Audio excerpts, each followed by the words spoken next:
Educación para la ciudadanía, la sociedad griega.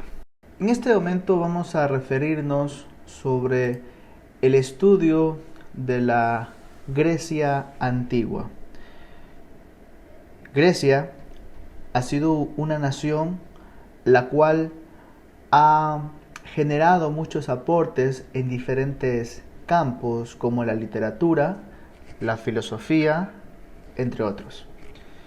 En la literatura tenemos a Homero con las obras emblemáticas La Ilíada y la Odisea, y en el ámbito de la filosofía tenemos a diferentes pensadores como Aristóteles, Sócrates, Platón, los cuales han aportado escritos que hasta el día de hoy sirven de soporte para las ciencias actuales. Pues bien, en este momento nos vamos a centrar en la ciudadanía de los griegos, cómo ellos vivían. Pues bien, el término ciudadanía proviene del vocablo civitas, que significa ciudad-estado. Su origen se remonta a la antigua Grecia. Tenemos que considerar que Grecia, siendo una civilización antigua, se centró mucho en los aportes científicos y culturales. Claro, también hubieron casos donde tuvieron que enfrentar ciertos conflictos militares. También nos centraremos en el aporte científico y obviamente en el aporte de derechos, ya que estamos hablando referente al tema de educación para la ciudadanía. La sociedad griega se dividía en dos grupos: los que eran ciudadanos y los que no eran ciudadanos. Desde aquí ya nos da cierta pauta al reconocer que había dentro de la sociedad personas que no eran ciudadanos. Entonces, vamos a ver quiénes eran ciudadanos. En Atenas, la capital de Grecia, para ser ciudadano necesariamente debe ser hombre. Si bien es cierto, aquí podemos visualizar un padre, una madre, por así decirlo, los niños, pues bien, ¿quiénes gozaban del derecho a ser ciudadano? Exclusivamente los hombres. Ellos eran ciudadanos que gozaban de todos los derechos. En este caso, la mujer no podía participar de ciertas actividades, en este caso políticas, propiamente en la ciudad de Atenas. ¿Ok? Bien, entonces la mujer ateniense se dedicaba a otras actividades más domésticas que ya las abordaremos más adelante. ¿Ok? Los ciudadanos podían tener posesiones, podían generar empresas, podían tener poder, ¿sí? Los no ciudadanos pues tenían que estar subyugados a la clase elitista, la clase social alta de los griegos. Vamos a diferenciar qué grupos no eran ciudadanos en Grecia, específicamente en Atenas. En Atenas no eran ciudadanos las personas esclavas, los extranjeros y las mujeres. ¿Ok? Las mujeres tenían que estar subyugadas cuando eran solteras a los padres, al papá, y cuando se casaba a el esposo. ¿Sí? Entonces, no podemos hablar de una igualdad de derechos de la sociedad griega cuando nos encontramos con esta distinción. Tenemos aquí grupos vulnerables como los extranjeros. Hoy en día pues los extranjeros tienen derechos, pero en la antigua Grecia no tenían derechos. Y obviamente pues en ese tiempo había la esclavitud. Nos damos cuenta que la sociedad griega, si bien es cierto, ha aportado muchos aportes en el campo científico, carece en este momento pues de ciertos derechos, en ese momento, perdón. Situaciones un tanto distintas se podían evidenciar en Esparta, a diferencia de Atenas, era una sociedad donde tanto el hombre como la mujer podían tener los mismos derechos. ¿Ok?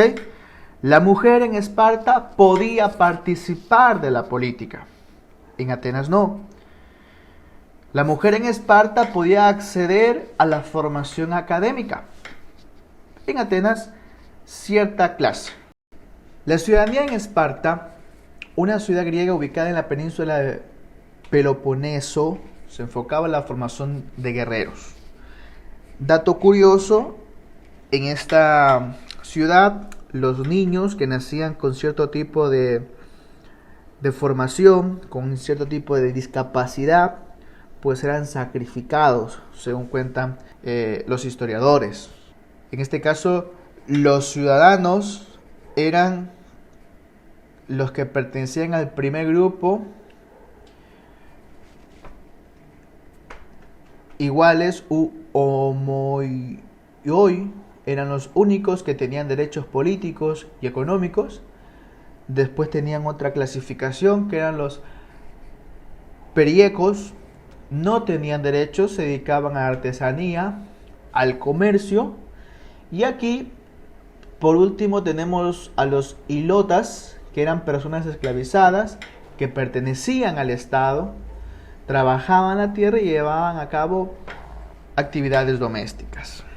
Bien, aquí tenemos a las dos ciudades principales de Grecia, Atenas y Esparta. Atenas podrían ser ciudadanos solo los hombres, ¿ok? Era un privilegio de los hombres.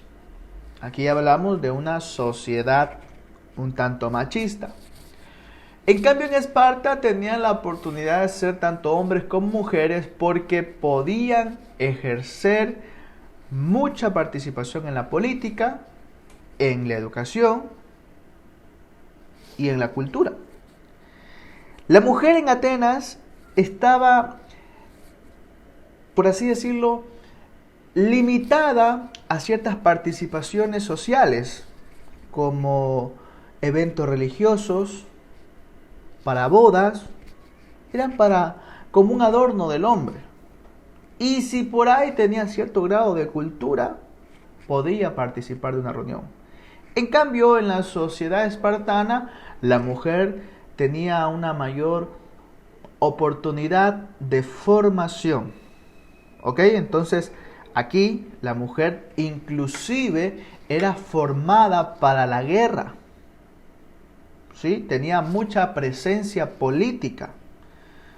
Y si vemos la película de 300, la primera parte, la mujer del protagonista Leónidas, pues hace mucha presencia política en sus intervenciones. Bien, en el ejército de Atenas lo formaban los extranjeros. En cambio, en el ejército de Esparta lo formaban sus ciudadanos, tanto hombres como mujeres. Vamos a considerar otros aspectos.